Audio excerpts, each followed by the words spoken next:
Bismillahirrahmanirrahim. Alhamdulillah wahdahu la syarika lah. Wa asyhadu an la ilaha illallah wa asyhadu anna Muhammadan abduhu wa rasuluh. Sallallahu alaihi wa ala alihi wa sallama tasliman katsiran wa ba'd. Kita teruskan kembali insyaallah taala pertemuan kita kali ini, pembahasan kitab Manhajus Salikin Syekh Sa'di rahmatullahi ta'ala alaih. Baik. Dan insyaallah ta'ala pada pertemuan kita kali ini kita akan memasuki bab yang baru.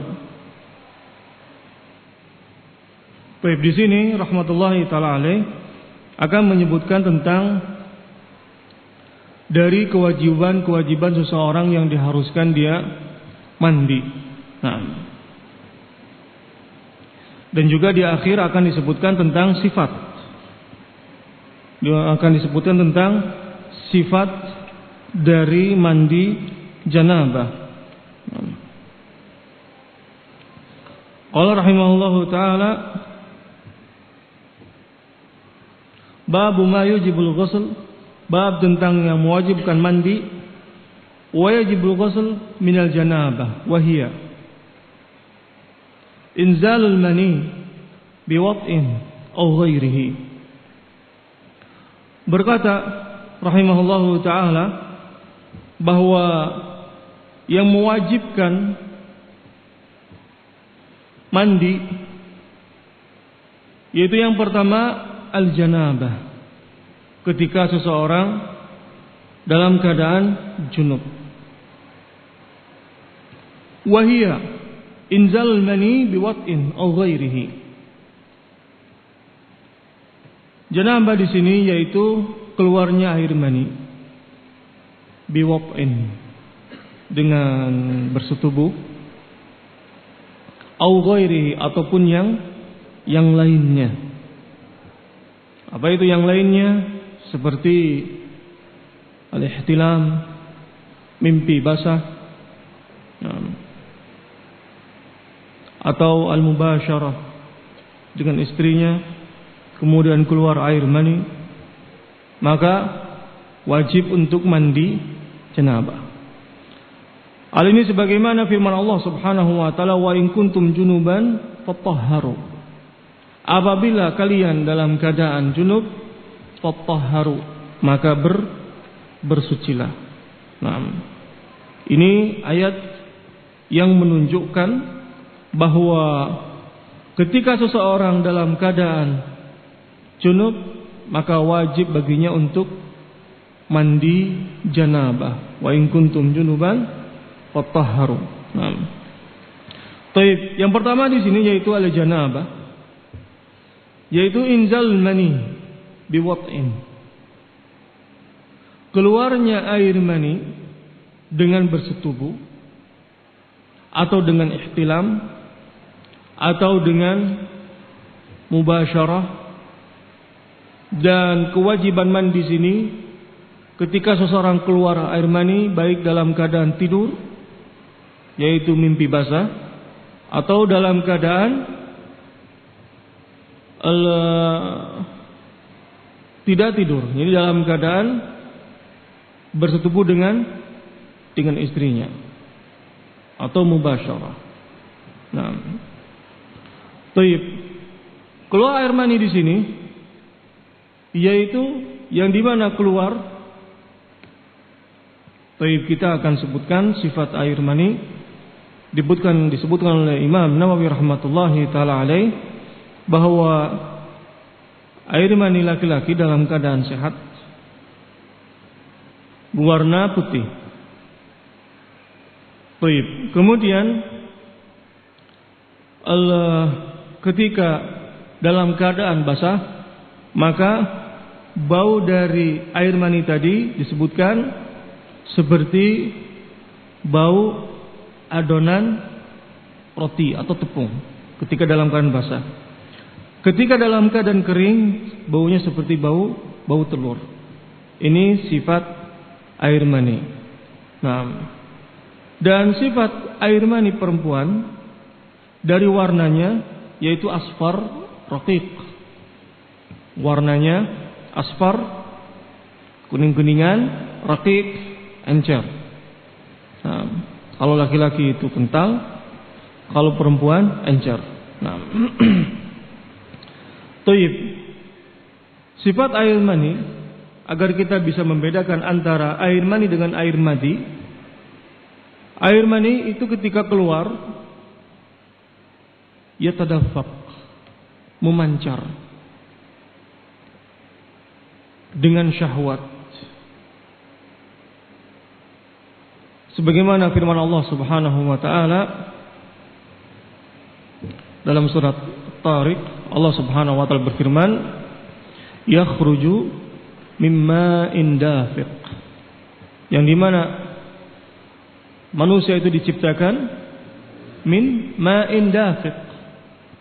Para ulama menyebutkan bahwa ma'un dafiq, air yang memancar di sini, yaitu air mani. Nah,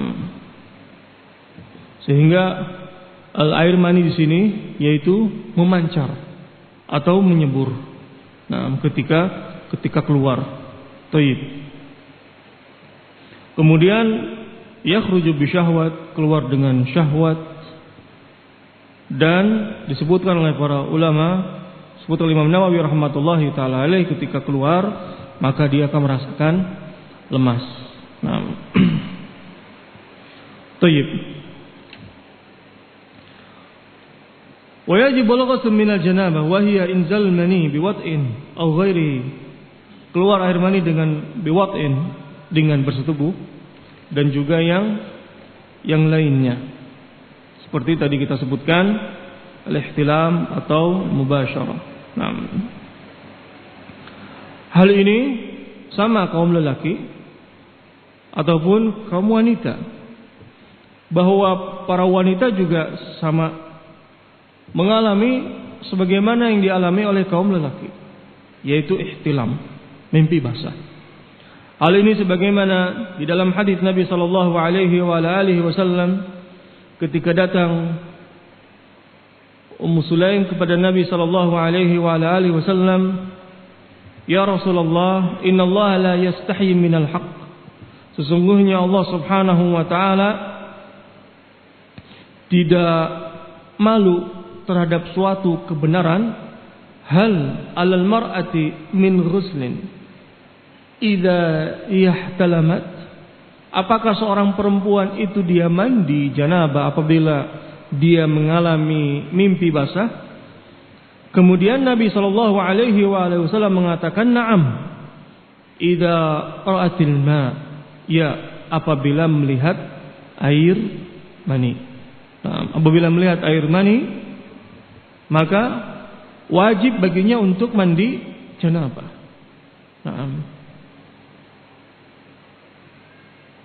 sedangkan seseorang yang dimana keluar madi, maka tidak wajib baginya untuk mandi janabah. Cukup dibersihkan kemaluannya, kemudian setelah itu berwudu. Dan sifatnya berbeda. Madi dengan mani berbeda. Kalau madi najis, kalau mani tidak najis, walaupun keluar dari lubang yang sama. Mani tidak najis, sedangkan madi najis. Nah, mani mewajibkan baginya untuk mandi janabah, sedangkan madi tidak wajib. Cukup baginya dibersihkan kemaluannya, nah, karena madi itu najis. Kemudian setelah itu berwudu, sebagaimana Nabi sallallahu alaihi wasallam ketika Ali bin Abi Thalib menyuruh Miqdad menanyakan kepada Nabi sallallahu alaihi wasallam, dan Ali bin Abi Thalib seorang yang suka keluar air madi, kemudian Nabi mengatakan, iksil dzakarak wa tawaddo, cucilah kemaluanmu dan berwudulah. Nah, ini dalil menunjukkan bahwa ketika keluar madi tidak wajib baginya untuk mandi janabah, cukup bersihkan kemudian setelah itu berwudu. Nah, qala rahimahullahu taala, yang kedua, yang dimana seseorang mandi janabah penyebab mandi janabah yaitu au iltiqa al-khitanain atau iltiqa al-khitanain, bertemunya dua kemaluan. Iltiqa khitanain, kemaluan laki-laki dan kemaluan perempuan. Nah, sebagaimana dalam hadis Nabi sallallahu alaihi wasallam, hadis Aisyah radhiyallahu taala anha, bahwa Nabi sallallahu alaihi wasallam mengatakan, "Idza jalasa baina syu'abiha al-arba' thumma jahadaha faqad wajaba al-ghusl." Nabi sallallahu alaihi wasallam, hadis Aisyah yang tadi kita sebutkan, yaitu hadis yang dikeluarkan oleh Imam Muslim, "Idza jalasa baina syu'abiha al-arba' wa massal khitan." Saya ulangi lafaz hadisnya karena lafaz hadisnya ini berbeda dengan lafaz hadis yang dikeluarkan oleh Bukhari dan Muslim dari hadis Abi Hurairah. Kalau hadis Aisyah yaitu idza jalasa baina syu'abi al-arba' wa massal khitan faqad wajaba al-ghusl. Akhrajahu Muslim.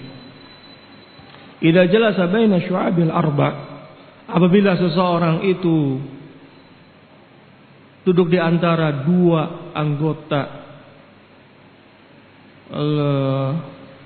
anggota tubuh wanita, dan mengatakan kedua tangannya dan kedua kakinya. Wa masal khitan bil khitan, masal khitan di khitan, wa mas di sini yaitu bertemunya dua kemaluan laki-laki dan perempuan, faqad wajaba al-ghusl, maka wajib baginya untuk mandi. Masal khitan yaitu ilaj, memasukkan. Nah, dan di dalam hadis Abi Hurairah radhiyallahu taala anhu, bahwa Nabi sallallahu alaihi wasallam mengatakan, idza jalasa baina syu'abihal arba' thumma jahadaha faqad wajaba al-ghusl. Idza jalasa, apabila seseorang duduk di antara empat anggota tubuh wanita, kedua tangannya juga kedua kakinya, thumma jahadaha, kemudian dia bersetubuh dengannya, faqad wajaba al-ghusl, maka wajib baginya untuk al-ghusl. Ini lafaz dari lafaz Bukhari muttafaqun alaih yang dikeluarkan oleh Abi Hurairah. Nah, sedangkan lafaz dari hadis Aisyah yaitu idza jalasa baina syu'abihal arba' wa masal khitan al-khitan faqad wajaba al-ghusl. Akhrajahu Muslim. Nah, lafaz Abu Hurairah, idza jalasa baina syu'abil arba' thumma jahadaha faqad wajaba al-ghusl. Muttafaqun alaih. Kemudian di sana terdapat riwayat Imam Muslim disebutkan wa in lam yunzil, walaupun tidak keluar air mani. Nah, walaupun tidak keluar air mani. Baik. Yang diwajibkan seseorang untuk mandi janabah, yang kedua di sini iltiqa al-khitanain. Baik, apakah ada perbedaan antara yang pertama dengan yang kedua? Perbedaannya kalau yang pertama yaitu keluarnya air mani. Kalian lihat al-janabah wahya inzalul mani, keluarnya air mani. Keluar air mani itu kan bermacam-macam. Ada yang seseorang bersetubuh dengan istrinya, ada yang ihtilam, mimpi basah, ada yang mubasyarah dengan istrinya. Nah, itu keluar air mani. Sedangkan yang kedua iltiqa khitanain, bertemunya dua kemaluan antara laki-laki dengan wanita. Perbedaan yang pertama dengan yang kedua, kalau yang kedua walaupun tidak keluar air mani tetap mandi janabah. Karena dalam riwayat Imam Muslim disebutkan wa in lam yunzil, walaupun tidak keluar air mani. Sehingga ada perbedaan antara yang pertama dengan yang kedua. Kalau yang pertama keluar air mani, sedangkan yang kedua ketika seseorang iltiqa khitanain dan tidak keluar air mani, apakah wajib baginya untuk mandi janabah? Jawabannya na'am. Wajib mandi janabah. Karena Nabi SAW mengatakan dalam hadis Aisyah yang tadi kita sebutkan, wa masal khitan al-khitan. Wa mas di sini itu al-ilaj, memasukkan kemaluan laki-laki ke kemaluan perempuan, faqad wajaba al-ghusl, maka wajib baginya untuk mandi. Nah, dalam hadis Abi Hurairah juga sama, idza jalasa baina syu'abil arba' thumma jahadaha faqad wajaba al-ghusl wa in lam yunzil, walaupun tidak keluar air mani.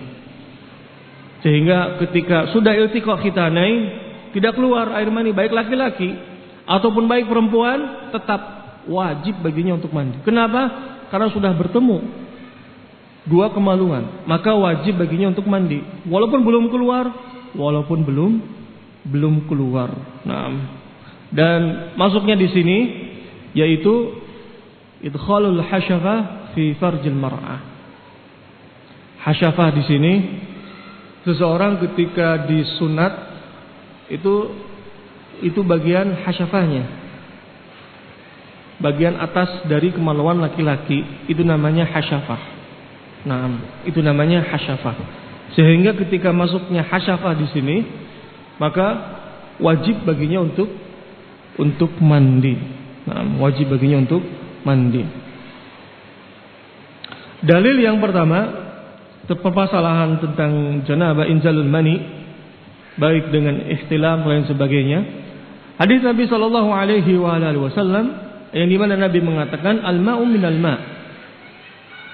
Al-ma' minal ma', yaitu ketika seseorang keluar air mani, wajib baginya untuk mandi janabah.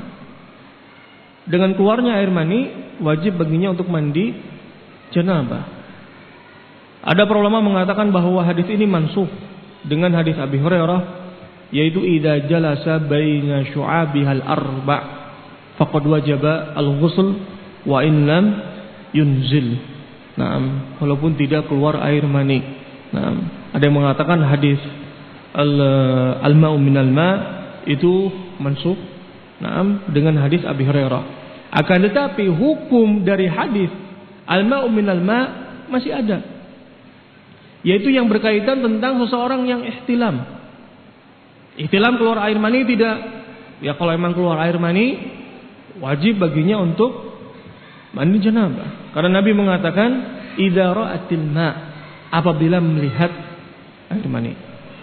Sehingga seseorang yang bermimpi, Ustaz saya bermimpi tapi enggak keluar air mani, gimana? Wajib tidak mandi janabah? Jawabannya tidak. Kenapa? Karena Nabi sallallahu alaihi wasallam ketika ditanya oleh Ummu Sulaim tentang apakah wanita juga sama mengalami sebagaimana dialami oleh kaum lelaki, yaitu tentang bermimpi, Nabi mengatakan na'am. Na'am, dan wajib mandi idza ra'atil ma', apabila melihat air. Sehingga apabila dia bermimpi kemudian pagi harinya tidak terdapat air mani, maka tidak wajib baginya untuk mandi. Nah, atau seseorang di mana dia keluar air mani, tapi ketika malam harinya dia kadang masih bingung, tadi saya mimpi nggak ya malam hari. Nah, tapi ketika pada pagi harinya ada air mani, maka para ulama mengatakan wajib baginya untuk mandi janabah. Ya mungkin dia ketika bermimpi lupa dan sebagainya. Nah, dan ketika pagi harinya dilihat sifat air mani, dari air mani, yakni dari biasanya kalau ketika pagi hari sudah mengering, maka dicium baunya, ketika dia baunya seperti bau telur, maka itu adalah merupakan air mani. Air mani. Nah, dan biasanya mengeras. Nah, berbeda dengan kalau misalkan air biasa atau misalkan air kencing, kan beda. Kalau air kencing kan bau pesing. Nah, bangun tidur kok ada air, ternyata bau pesing. Ya berarti dia ngompol, bukan air mani. Nah, harus bisa membedakan. Ustaz, ini baunya bau pesing, Ustaz. Nah, ya berarti itu bukan air mani, tapi air kencing. Nah,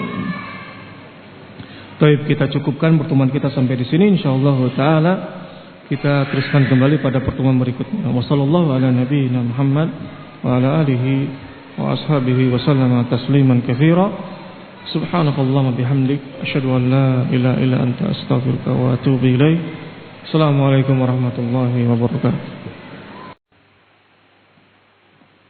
Alhamdulillahi wahdahu la syarika lah. Wa asyhadu an la ilaha illallah wa asyhadu anna Muhammadan abduhu wa rasuluh. Sallallahu alaihi wa ala alihi wa sallama tasliman katsira. Thumma amma ba'd. Nastamir, kita teruskan kembali insyaallah taala. Pembahasan kita kali ini pembahasan kitab Manhajus Salikin oleh Syekh Sa'di rahmatullahi taala alaih. Baik. Dan pembahasan terakhir yang kita bahas masih dalam pembahasan yaitu apa-apa yang diwajibkan untuk mandi dan juga sifatnya. Yang pertama yang telah kita bahas yaitu tentang mandi janabah. Dan penyebab dari seseorang mandi janabah yaitu inzalul mani biwat'in au ghairi, keluarnya air mani dengan bersetubuh, au ghairi ataupun yang lainnya, ihtilam atau mubasyarah, mimpi basah. Kemudian yang kedua yaitu au biltiqa'il khitanain. Biltiqa'il khitanain, bertemunya dua kemaluan laki-laki dan perempuan, maka wajib baginya untuk mandi janabah. Sebagaimana Nabi sallallahu alaihi wa alihi wasallam bersabda dalam hadis Abi Hurairah, "Idza jalasa baina syu'abihil arba' thumma jahadaha faqad wajaba al-ghusl." Hadis muttafaqun alaih. Dan ziyadah Imam Muslim wa in lam yunzil, walaupun tidak keluar. Nah, bahkan dalam hadis Aisyah radhiyallahu taala anha bahwa Nabi sallallahu alaihi wa alihi wasallam bersabda, "Idza jalasa baina syu'abihal arba' wa masal khitan faqad wajaba al-ghusl." Nah, hadis akhrajahu Muslim. Apabila seseorang berada di empat anggota tubuh wanita, dua tangan dan dua kakinya, wa masal khitan bil khitan. Mas di sini itu al-ilaj, memasukkan. Al-khitan, kemaluan dengan kemaluan, faqad wajaba al-ghusl, maka wajib baginya untuk mandi. Qala rahimahullahu taala. Kemudian yang berikutnya, apa-apa yang mewajibkan untuk mandi, wa khuruju damil haid wan nifas, keluarnya darah haid dan an-nifas.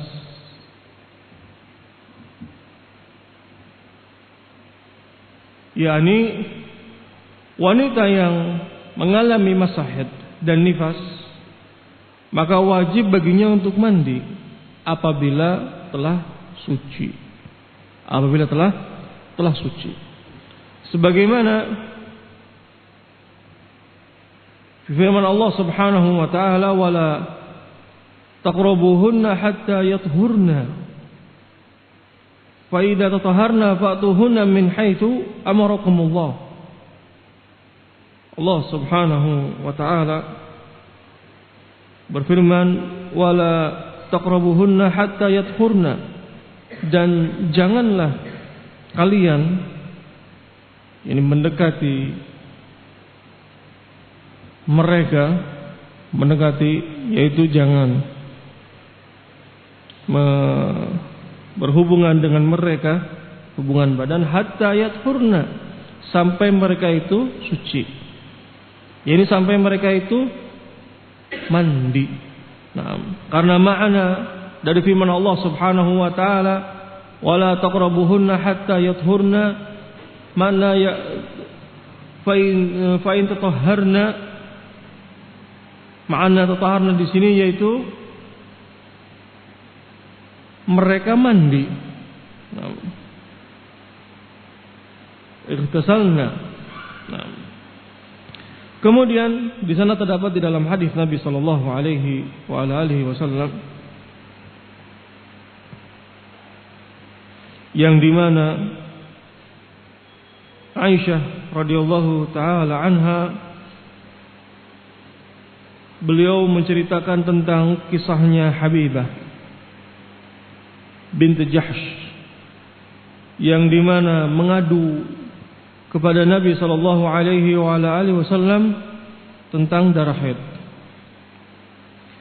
Kemudian Nabi sallallahu alaihi wasallam mengatakan agar berhenti dari salat selama masa haidmu. Dikatakan oleh Nabi sallallahu alaihi wasallam, umkuthi qadra ma kanat tahbisuki haidatuki thumma ightasili. Nabi sallallahu alaihi wasallam mengatakan umkuthi qadra ma kanat tahbisuki haidatuki, berhentilah dari salat karena wanita yang sedang haid tidak salat dan juga tidak puasa. Qadra ma kanat tahbisuki haidatuki, selama masa haidmu, berhentilah dari salat selama masa haidmu, masa haid yang kamu ulangi. Tsumma ightasili, kemudian Nabi sallallahu alaihi wasallam mengatakan tsumma ightasili, syahid yaitu tsumma ightasili, kemudian ketika sudah selesai dari masa haidnya tsumma ightasili, maka mandilah. Syahid bahwa Nabi sallallahu alaihi wasallam memerintahkan ketika sudah selesai dari masa haid maka mandilah, tsumma tasili. Nah, begitu juga perempuan yang mengalami masa nifas. Perempuan yang mengalami masa nifas, dia tidak sholat dan juga dia tidak berpuasa. Dan perempuan yang mengalami masa nifas ketika sudah selesai dari masa nifasnya juga sama, wajib baginya untuk mandi. Nah, wajib baginya untuk mandi. Baik wanita yang mengalami masa haid dan juga wanita yang mengalami masa nifas. Keduanya ketika sudah selesai dari masa haid dan juga dari masa nifasnya, maka setelah itu mandi. Karena Nabi SAW mengatakan tsumma tasili, kemudian mandilah ketika sudah selesai dari masa haidnya. Nah, qala rahimahullahu taala,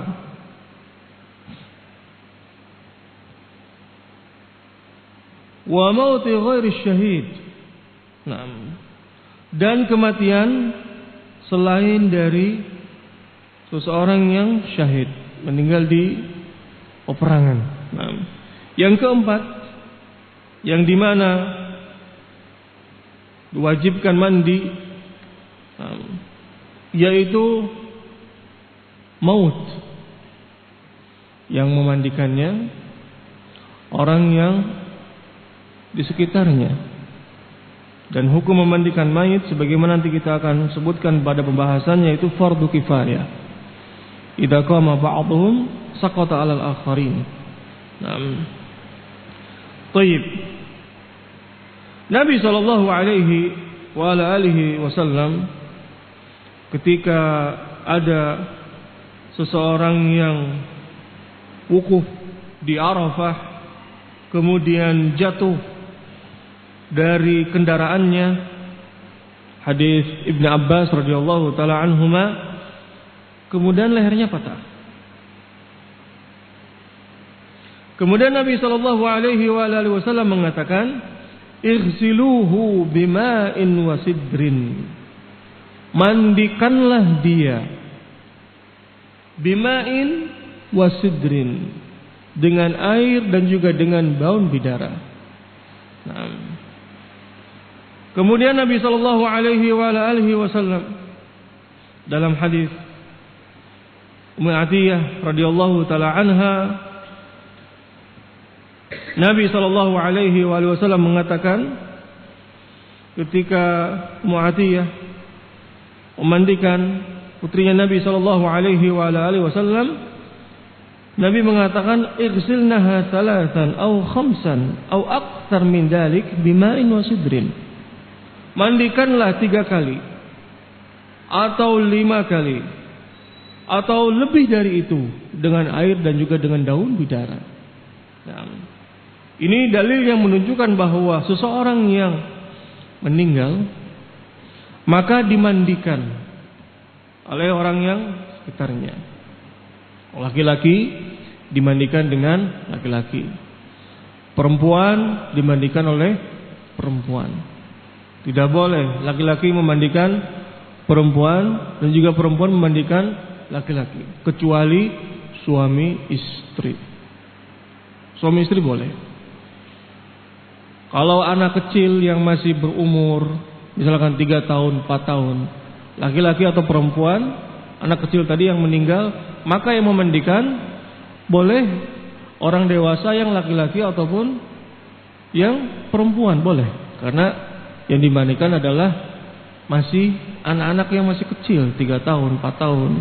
Nah, sedangkan apabila sudah remaja, sudah dewasa, tidak boleh dimandikan kecuali laki-laki dimandikan dengan laki-laki. Nah, walaupun misalkan seorang ayah yang dimana anak perempuannya yang sudah besar meninggal, maka tidak boleh seorang ayah memandikan anak perempuannya ketika anak perempuannya meninggal. Begitu juga sebaliknya. Nah, Taib. Dan Syekh Sa'di rahmatullahi taala alaih sini menyebutkan wa mauti ghairi syahid. Dan dimandikan orang yang meninggal selain seseorang yang meninggal di peperangan. Karena seseorang yang meninggal mati syahid, maka tidak wajib untuk memandikannya. Hal ini sebagaimana dalam hadis Jabir radhiyallahu taala anhu, bahwa Nabi sallallahu alaihi wasallam memerintahkan untuk mengkubur seseorang yang meninggal di ma'rakah peperangan dengan pakaiannya, walaupun di sana ada darah yang mengalir di pakaiannya, dikubur dengan pakaian yang dia pakai, walam yughassalu walam yusalla alaihim. Nah, dan dikatakan dalam hadis Jabir, walam yughassalu, syahid bahwa mereka, bahwa yang meninggal di peperangan itu tidak dimandikan. Walam tusalla walam yusalla alaihim, dan juga tidak disolatkan.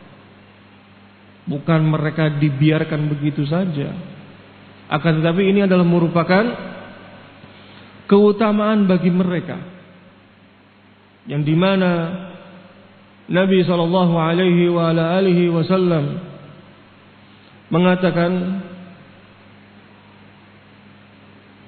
yub'atsun nas ala ma mata alaih, yub'atsu kullu 'abdin ala ma mata alaih. Manusia itu akan dibangkitkan keadaannya sebagaimana keadaan dia meninggal.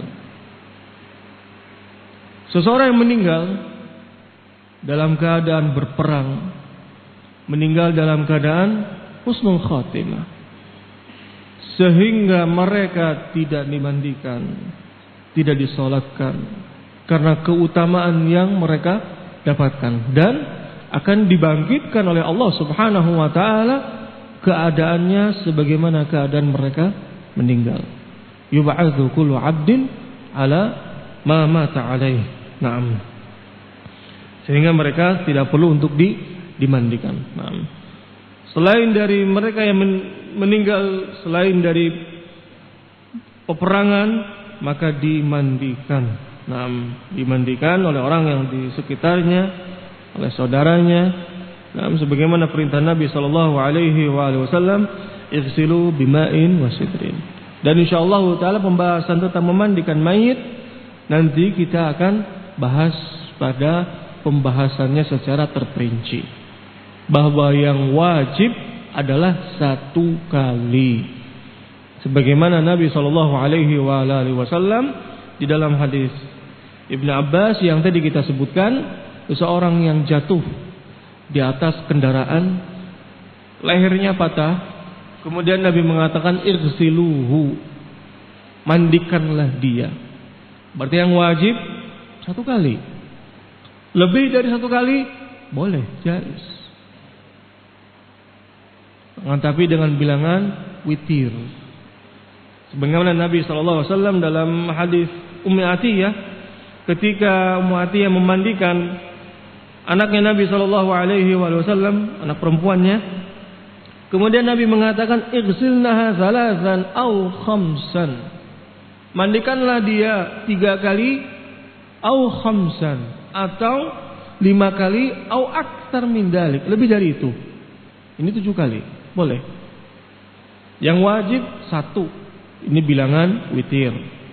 Kalau 1 kali masih kurang, ada kotoran yang melekat yang tidak bisa dibersihkan kecuali harus mengulangi kembali dalam memandikan mayit tadi, maka boleh dimandikan lebih dari 1 kali, akan tapi bilangannya witir.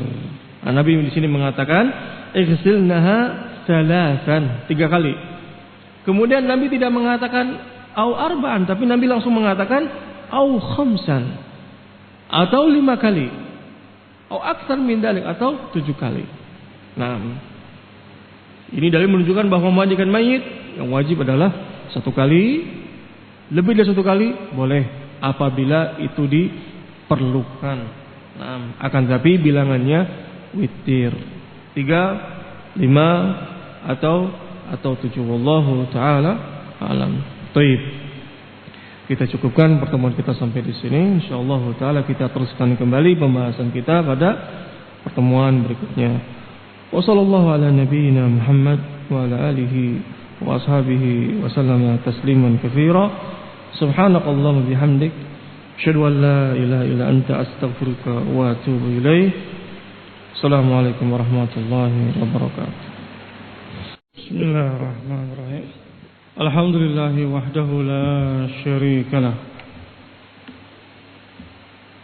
wa asyhadu an la ilaha illallah, wa asyhadu anna Muhammadan abduhu wa rasuluh, sallallahu alaihi wa alihi wa sallama tasliman katsira. Tsumma amma ba'd.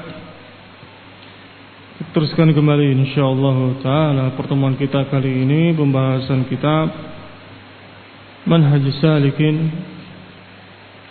di Syekh Sa'di rahmatullahi ta'ala alaih. Dan kita masih dalam pembahasan Kitabut Taharah, yaitu apa-apa yang mewajibkan bagi mandi dan juga sifat-sifatnya. Baik. Pembahasan terakhir yang kita bahas dari pembahasan ini yaitu apa-apa yang mewajibkan mandi ketika seorang wanita itu bersih dari masa haidnya dan juga selesai dari masa nifasnya. Sebagaimana firman Allah Subhanahu wa taala, "Wala taqrabuhunna hatta yathurna. Fa idza tatahharna fa'tuhunna min haitsu amarakumullah." Nah, ini dalil menunjukkan bahwa kita tidak boleh berhubungan dengan seorang suami, tidak boleh berhubungan dengan istrinya sampai si istrinya tadi dalam keadaan suci apabila mengalami masa haid.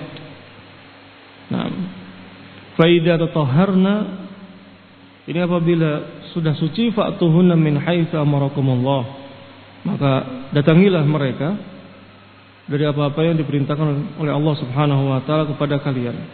Jadi apabila sudah suci, boleh seorang suami untuk mendatangi istrinya. Nah,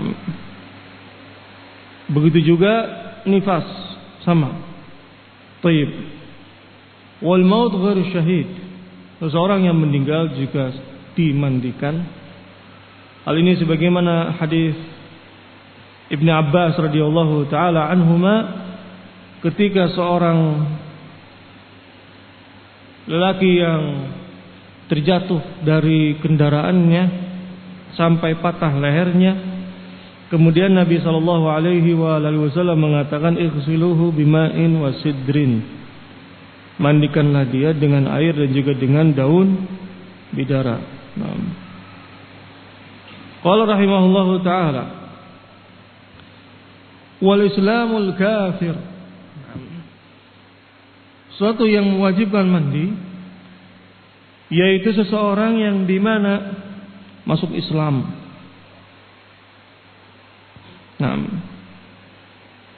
Seseorang yang masuk Islam, apakah wajib baginya untuk mandi? Terdapat ikhtilaf di antara para ulama, dan yang rajih wallahu taala alam, wajib baginya untuk mandi. Berdalilkan dengan hadis Nabi sallallahu alaihi wasallam, yaitu hadis Abi Hurairah radhiyallahu taala anhu di kisahnya Sumamah ibnu Utsal ketika masuk Islam. Kemudian Nabi sallallahu alaihi wasallam amarahu ayyaghtasil, Nabi memerintahkan untuk mandi. Nabi memerintahkan untuk mandi. Hadis ini rawahu Abdul Razzaq dan asal hadis itu muttafaqun alaih. Sumamah bin Utsal ketika masuk Islam, kemudian Nabi sallallahu alaihi wasallam memerintahkan untuk mandi. Ini dalil menunjukkan perintah dari Nabi sallallahu alaihi wasallam. Wal amr yaqtadil wujub, dan suatu perintah, hal itu menunjukkan bahwa itu adalah merupakan suatu kewajiban. Itu adalah merupakan suatu kewajiban. Dan juga sebagaimana dalam hadis Nabi sallallahu alaihi wasallam, yakni ketika seseorang yang mau masuk Islam dan Nabi SAW memerintahkan untuk mandi, yaitu Qais ibnu Asim. Qais ibnu Asim ketika mendatangi Nabi sallallahu alaihi wasallam, kemudian dia mengatakan bahwa saya ingin masuk Islam, dan Nabi SAW memerintahkan untuk mandi bima'in wasidrin, dengan air dan juga dicampur dengan daun bidara. Dengan air dan dicampur dengan daun bidara. Hadis ini disahkan oleh Syekh Al-Albani rahmatullahi taala alaih. Dan hadis ini menunjukkan bahwa Nabi sallallahu alaihi wasallam sama memerintahkan kepada Qais ibnu Asim seperti Nabi SAW memerintahkan kepada Sumamah, sebagaimana Nabi SAW memerintahkan kepada Sumamah ibnu Utsal untuk mandi ketika masuk Islam. Ini juga dalil menunjukkan perintah Nabi sallallahu alaihi wasallam, dan perintah menunjukkan hal itu wajib untuk dilakukan. Baik. Qala ta'ala wa in kuntum junuban fatahharu. Di sini Syekh Sa'di rahmatullahi taala alaihi akan menyebutkan dalil apa yang beliau telah sebutkan dari permasalahan dari kewajiban mandi. Yang pertama yaitu tentang haid dan nifas. Firman Allah Subhanahu wa taala, "Wa in kuntum junuban fatahharu." Apabila kalian dalam keadaan junub, taib. Ini dalil tentang yang pertama yaitu inzalul mani. Saya ulangi, dalil tentang inzal al-mani. Saya ulangi. Yani Syekh Sa'di rahmatullahi taala alaihi di sini menyebutkan dalil yang pertama yaitu tentang ketika seseorang keluar air mani, dan seseorang berhubungan dengan istrinya, intinya dalam keadaan junub, maka wajib baginya untuk mandi sebagaimana firman Allah Subhanahu wa taala, "Wa in kuntum junuban fattahharu." Apabila kalian dalam keadaan junub, fattahharu, maka bersucilah. Nah. Wa qala ta'ala, "Wa la taqrabuhunna hatta yathurna. Fa idza tatahharna fa'tuhunna min haitsu amarakumullah." Dalil yang kedua yaitu dalil yakni seorang wanita yang keluar darah haid dan nifas, maka ketika dia suci wajib baginya untuk mandi. Nah, sebagaimana firman Allah Subhanahu wa taala, dalilnya di sini disebutkan oleh Syekh Sa'di rahmatullahi taala alaih, "Wala taqrabuhunna hatta yathurna." Janganlah mendekati mereka, berhubungan dengan wanita yang masih dalam keadaan haid atau nifas, hatta yathurna, sampai dia suci. Fa in tatahharna fa'tuhunna min haitsu amarakumullah. Apabila sudah suci, maka kalian boleh mendatangi mereka sebagaimana yang diperintahkan kepada kalian, sebagaimana Allah Subhanahu wa taala memerintahkan kepada kalian. Naam. Ai idza tasalna, idza fa idza tatahharna, yaitu idza tasalna. Thayyib. Wa qad amara an-nabiy sallallahu alaihi wa alihi wasallam bil ghusl min taghsil mayyit. Dan Nabi SAW memerintahkan untuk mandi seseorang yang memandikan mayit. Nah, baik. Dalilnya sebagaimana hadis Abi Hurairah, "Man ghassala mayyitan falyaghtasil wa man hamalahu falyatawadda." Hal ini telah kita bahas bahwa hadis ini sanadnya lemah. "Man ghassala mayyitan falyaghtasil wa man hamalahu falyatawadda." Dengan ini bahwa seseorang yang memandikan mayit itu tidak disyariatkan untuk mandi. Nah, tidak diwajibkan untuk mandi karena hadisnya lemah. "Man ghassala mayyitan falyaghtasil." Barang siapa yang memandikan mayit, maka mandilah dia.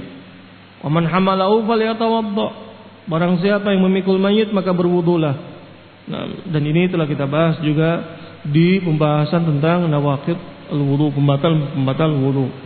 Nah, apakah memandikan mayit dan memikul mayit itu bisa membatalkan wudu? Al-jawab tidak, bukan termasuk dari pembatal wudu karena hadisnya sanadnya lemah. Nah. Baik. Wa amara man aslama ayyaghtasila. Dan Nabi sallallahu alaihi wasallam amara, memerintahkan, man aslama ayyaghtasila. Nabi SAW memerintahkan barang siapa yang masuk Islam maka mandilah, memerintahkan untuk mandi. Nah, sebagaimana hadis Qais ibnu Asim, annahu lamma aslama amrahu Nabi sallallahu alaihi wasallam ayyaghtasila bima'in wa sidrin. Hadis yang disahihkan oleh Syekh Al-Albani rahmatullahi taala alaih. Dan juga kisah dari Sumamah ibnu Utsal ketika masuk Islam, kemudian Nabi sallallahu alaihi wasallam memerintahkan untuk mandi pula. Nah, dan itu dua-duanya hadis yang berkaitan tentang perintah Nabi sallallahu alaihi wasallam. Wal amr yaqtadi al-wujub. Dan suatu perintah, hal itu menunjukkan itu adalah merupakan suatu kewajiban. Dan pembahasan yang berikutnya yaitu tentang sifat dari mandi janabah. Nah, sifat ini cukup panjang, mandi janabah. Insyaallah taala pembahasan ini kita bahas pada pertemuan berikutnya, yaitu sifat tentang mandi janabah. Nah, sifat mandi janabah dari mandi Nabi sallallahu alaihi wa alihi wasallam. Baik, naktafi lahuna subhanakallahumma bihamdika asyhadu an la ilaha illa anta astaghfiruka wa atubu ilaik. Wassalamualaikum warahmatullahi wabarakatuh.